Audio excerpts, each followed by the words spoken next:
Emil, ilang beses nagkasagutan itong mga abogado ng prosekusyon at depensa. Yan ay nung sagutin isa-isa ng depensa yung ebidensya ng prosekusyon tungkol sa umano'y hindi wasong paggamit ng confidential funds ni Vice President Duterte. Kabilang na dyan yung iba-ibang mga pangalan at yung tanong na may mandato ba, dapat ba na merong confidential funds si Vice President Duterte?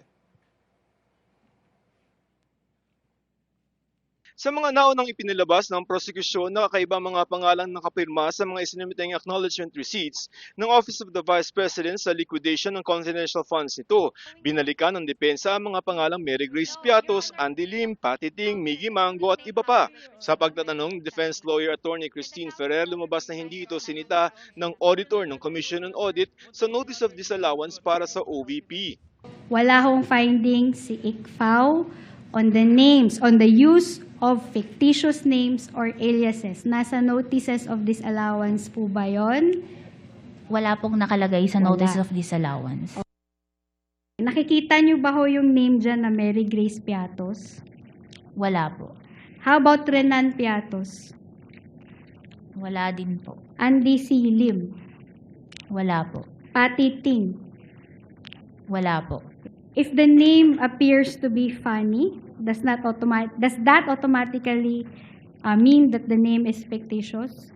Your Honor, please, the question is misleading.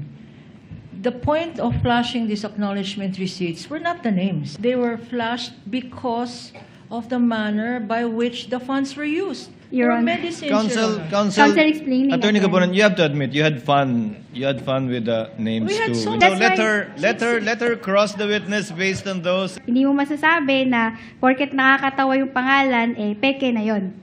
Yun ba yung sinasabi ninyo? Parang hindi po ako makakasagot dun sa tanong na ganun.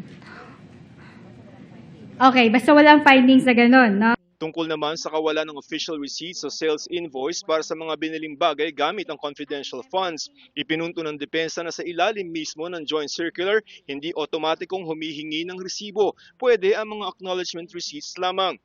Pero paglilinaw ng COA, humihingi sila ng ibang pruweba para sa ibang confidential na gastusin na walang naibigay ang bise, kundi mga acknowledgement receipts lamang. You can request for other documents, but the joint circular does not say that you should demand and ask for receipts. Pwede Yan bang gamitin ang adequate record sa pagbili ng bagay-bagay? Opo, pwede po. So, tables, chairs, pwedeng adequate records at hindi kailangan official receipts sa lahat ng panon. Depende sa kalagayan at sitwasyon. Pero po kasi, ito po ay nagpe-pertain sa purchases. So, mas sufficient po sa amin kung maipapakita yung sales invoice at official receipts po. Tinukoy ng depensa ang nakalakip sa liquidation itong Protective Intelligence Operation Report kung saan idinetali ang mga aktibidad ng bise at ang pinaggamitan ng pondo para masigurong ligtas ang Vice-Presidente sa pagdalo sa mga ito. Intelligence fusion for the threat assessment and situation update. Ano ho yan? Papasok ho yan sa intelligence or normal work lang yan ng OVP? Sa intelligence. Profiling of participants who will be attending the event provided by organizers. Part 2 ba yan ng normal na function ng OVP? Or papasok ho siya sa intelligence work? Sa intelligence work. Ibahin natin ang payment for reward at payment for information. Ang payment for reward, yun ang hinahanapan mo ng success. Opo, tama po. Yung payment of information, hindi mo hinahanapan ng success yun. Hindi po. Tama po ba? Opo, tama po. So yung reward, kaya yung reward ang dinisallow at yung information, hindi mo dinisallow yung bayad na yun, di ba? Hindi po na-disallow yung purchase of information. Punto rin ni Counsel for the Prosecution, Attorney Lorna Kapunan, bakit ginamit ang pondo dito gayong may sariling Vice President Security Group ang bise na sinusweldohan.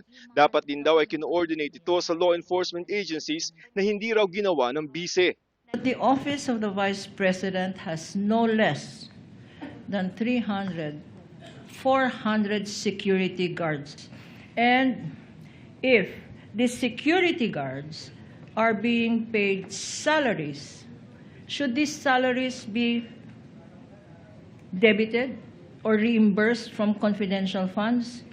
isa po, yung salaries po, hindi po siya pwedeng i-charge sa confidential fund. May finding ba kayo sa notices of disallowances nyo, both first and second notices, na yung VP-SPG ay nagre-receive ng payments for reward and purchase of information from the confidential funds of the Office of the Vice President? Wala din po. Isa pa sa ipinupunto ng prosekusyon, bahagi ba ng mandato ng opisina ng Vice President at Department of Education na magkaroon ng mga confidential funds? Sa madaling sabi, dapat ba na meron siyang confidential funds? Sabi ng prosekusyon, hindi. Sabi naman ng depensa, ibinigay ito sa bise. Kasama ba sa mandato ng isang Vice President ang confidential operations? Kung base po dun sa nakalagay sa mandato nila, hindi po. Noong 2022, no, the fourth quarter of 2022, alam ho ba ninyo na inapprove ng Office of the President ang confidential funds ng OVP? Base po sa mga documents na nasubmit sa amin, opo, meron pong Okay. approval.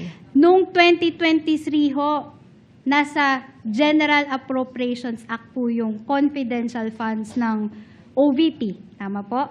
Base po sa mga submissions sa amin, opo, nasa GAA po.